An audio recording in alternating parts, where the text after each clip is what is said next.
yen kokopa the real quarter finals against no so etensa to dwa eno a Sevilla for eche Barcelona for twemeka minu a wo entimi ante Pablo Sarabai wono ne poso atene di kana fin so with Sam Ben Yeda wono so ehye second goal no de ma Sevilla for e was akense kesi etima to dwa nyame adom ene matches no 18 to so Real Madrid beton sida fe Girona na fin so Espanyol ene Real Betis e di akense no enso etimi ata so e honom yen tintom na fe yen hwese na nema ACL ko de ma 2019 African Youth Championship akense kesi a eno so 18 asan to fam e wonije na coach Jimmy Kobna ane kita mrante na wo ma akopim ho nyame adom akense na kasa de 2nd February enkopim 17 February 2019 ana san so kuno ebetua san to dwa kekani chirima na ese goalkeepers beat said Danlad Ibrahim mu ane tuen san chirima konko den dia magana e we first game ebetua san to dwa midfielders Ibrahim Sadiq Ibrahim Sule na fi Mohamed Kudus ana defenders ne Gideon Mensah na fi strikers no Emmanuel Tokumo omo ana abepim omo hwe nim se nyame adoma ombetia make Ghana 21 man squad a omde omani etua san chire ni je no first na nhyɛ ne ACL kwa Jimmy Kobra ejiri pass national under 20 team the Black Starlight of Ghana womo ebekere mobre ewo omo dwumadi a omo edinim a good practice my while we are losing all our training games, especially the high profile games, well, we cannot say anything about it, but today I think it's a game we should have won. We think we scored a beautiful goal. The referee said go, the assistant referee disallowed it, and they got 2 penalties, especially the first penalty, very doubting, but 2 penalties. It is the discretion of the referee. We cannot complain about it.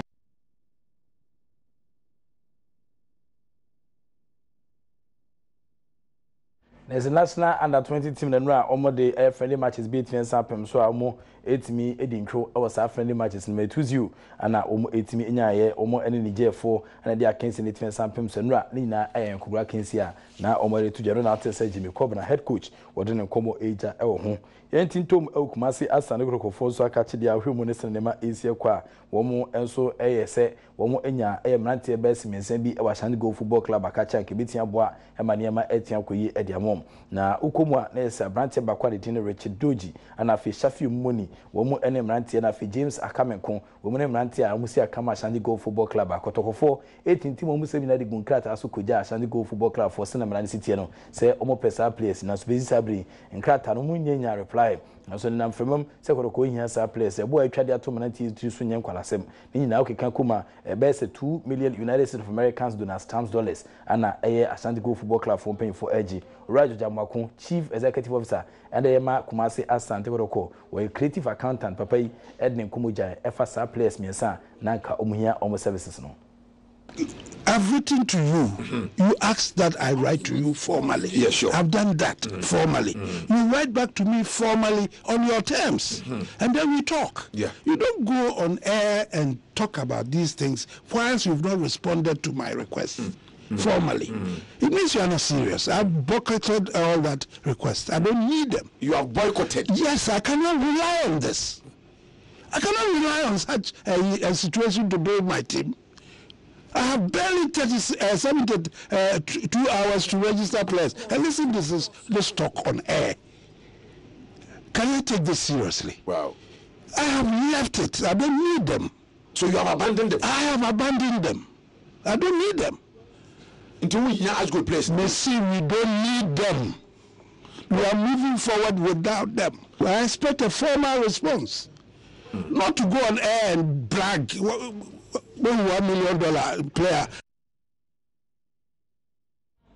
Ora Georgia Makoche 13 time to Lunda Fotegari surplus Makuma Kobe Semiensa na ko hiamu fi as good for catch no trole komom no omo san kan krata na so mate sen na mframam ase eye eja ehepebrim eni tianya de betia boama ne matia to yedi amom tenedie enya de a obesa to aso adi surplus ye chibiu nya ne tie se korokofo penfo ani abre a wo mo ehwe ni se mo ne fo Makuma Kobe Semiensa one day corridor akabe se 2 days so mo setimical players bi betia boa ema ne ma etia koyi edi amom e next African campaign wo mo de omani 18 sa kirase no cheno so mam se omne El Ali of Sudan unduma anomwo ana dia kense no ebetua sa pem so next phase nim ye keka ni chirema na je se enura ana nkrata bi fi Cameroon hye so beto okrum ha na nkrata beto fam na che se Coton Sport Garua Boboko no e wo Cameroon na ohwe mu dwumadi a mo ne Kotoko esa di ya na no da Kotoko yomu fi mu na so mo nkrata no eye pages makoma ko be senson 7 pages ana ma tro de akoja eye ka fo mpanyimfo se Kotoko F4 unqualified player e wo sa kensirim ana se player mo fede no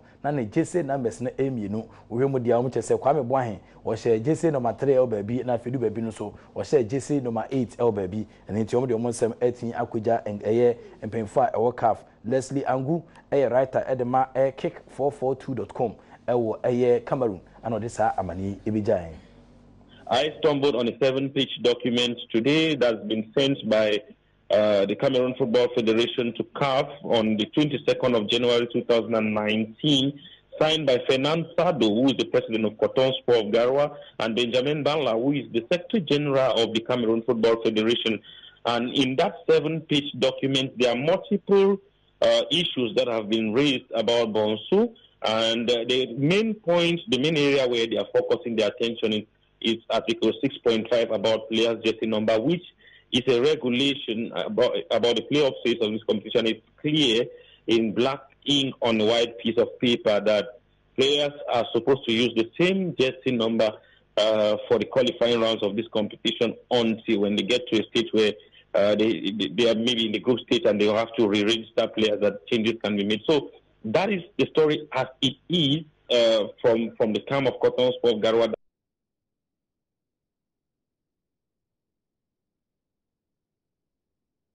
Leslie Angu and the Sankomo Ebeja Sampa, Coton Sport Garua, Bubuko, ne Cameroon, or my team 7 pages document, Eddie Akujaka from paying for some year protest, Eddie Tiakotoko for FA, Kwame Bunsu, or much say, was share number 3GC at a point, and I for share number 8GC. Come from Ranicha say register with a certain number, or share number throughout the competition, and in T. Omujili pass what wafum. Now, so Huma, your Kwame Boahen, El Kotoko, and your Kwame Bunsu, El Kotoko, Bakushe agency, and a Bako, Esha 3GC. I say, Western Nema is your class, I place me, and Atwafum, a year Cameroon club from Coton Sport Garuano, and I'm so momentin as Sancho Sanchi, Eddie Akujaka from paying for Senkasem, ordinary law court, the Yankee and Kebi. Now, so here football, Manages and the Mercy Coast, as we did Cameroon for no, one more Atwafum, or Sanchi.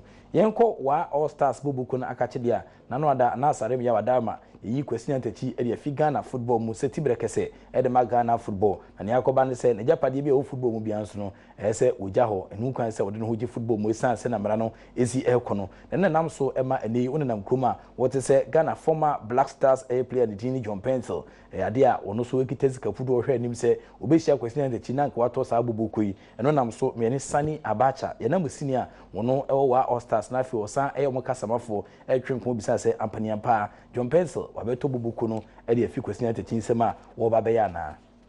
There's likely to be a change as far as ownership is concerned, but on the official angle, there's not been that change of ownership.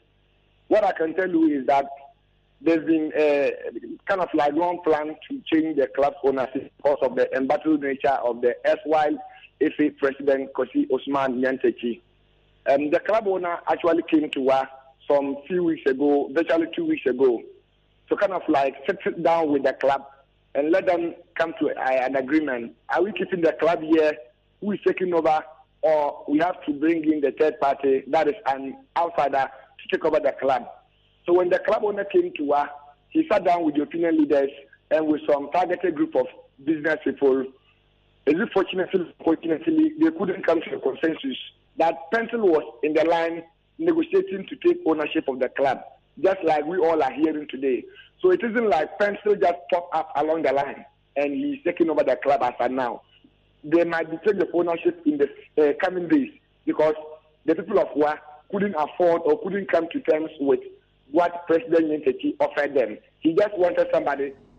Sani Abacha, Yanamusini no sign Casamafo de Wa All Stars, president of the Ghana Football Association that Daura question in the club no, and they incarnate John Pencil and Babe Tobubuko. So Besandia twas what Tawa and answer would be free no, Emre and Crabia and the BTH, Jeffas Health Limited, Jeffas and the Tertiary, and Afi Power Specialist Back Clinic, Eddie Jiri, Kajiri, and Abba on set to make Kabi and Subitian Bois, Emma Niama Etian to the Momadama. Womo and a boy Chidomede and an open so I can see on Empire Saka TV Jao, hard working Sergio Manuchu and the third team Semigun Krataso, Woberg and Peduna Fisara, and all the wonderful members of the crew, Madama, Womo and the Pimpeti Kobedu Sampen, so within the Enoch, Kwesi, Walanyo, Wallace, a good day catch Bakope, the only nomenclature the professors B Sports, the Regina Wallace, and I'm generally, of course, evidence B Sports presentation, the act of being a good guest is to now to say goodbye.